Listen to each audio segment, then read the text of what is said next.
Šajā video padalīšos, kā pagatavot Fanditox un arī kam tas ir paredzēts. Pavisam tā nedaudz ieskicēšu. Šis ir aknu produkts, tam ir arī apakšā pētījumi. Un pētījumi bija ļoti interesanti, jo pierādīja, ka tas spēs pasargāt aknu šūnas un noteikti arī uzlabot aknu rezultātus.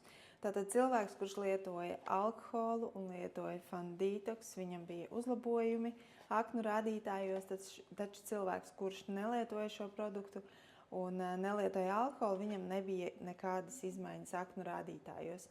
Un tas ļoti spēcīgi parāda to, ka Fanditox pasargā mūsu aknu šūnas no alkohola, kā arī no medikamentiem. Tātad, ja tu mīli lietot alkoholu, tad šis produkts tev noteikti derēs. Bet, protams, arī tiem, kuriem ir nepieciešams papildus aknu atbalsts ikdienā. Iespējams, ir paaugstināts holesterīns vai durlabējā paribē, vai ir slikti aknu rādītāji, vai varbūt ir cita simptomātika, neapmierina ādas stāvoklis, matu naga stāvoklis, jo, kā mēs zinām, aknas ir mūsu skaistuma, slaiduma karalienes un mūsu veselības karalienes, un ja mums aknām kaut kas nepatīk, tad viņas dod par to zināt ārēji, simptomātiski. Un, jā, tātad sastāvs ir dabīgs, tur ir goji ogas, tur ir tā hurmas augļi, mandarīna mizas, līcijas augļu ekstrakts, griķu ekstrakts, tātad dažādi ekstrakti. Izskatās šādi, šādās te paciņās, un es jums parādīšu, kā tad es viņu gatavoju. Te man ir silts ūdens, nav karsts silts, šoreiz es izmantoju glāzi, lai jūs redzat, kāds izskatās, parasti es izmantoju krūzi.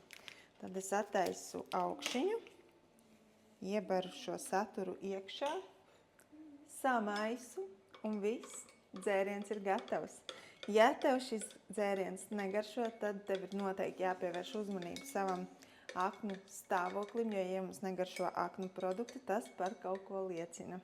Ja tu mīli lietot alkoholu, tad es tev iesaku, pirms tu dodies uz ballīti, izdzert šādu te vienu dzērienu, un, kad tu atgriezies atpakaļ mājās, pēc ballītes izdzert vēl vienu šādu dzērienu.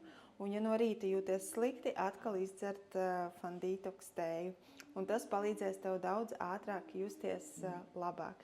Tātad, ja tu vēlies parūpēties par savu aknu veselību, pat tad, ja tu nelieto alkoholu, jo es alkoholu nelietoju, bet šis ir viens no maniem top dzērieniem gandrīz vai katru dienu, tad noteikti iesaku tev izmēģināt arī pašam šo dzērienu.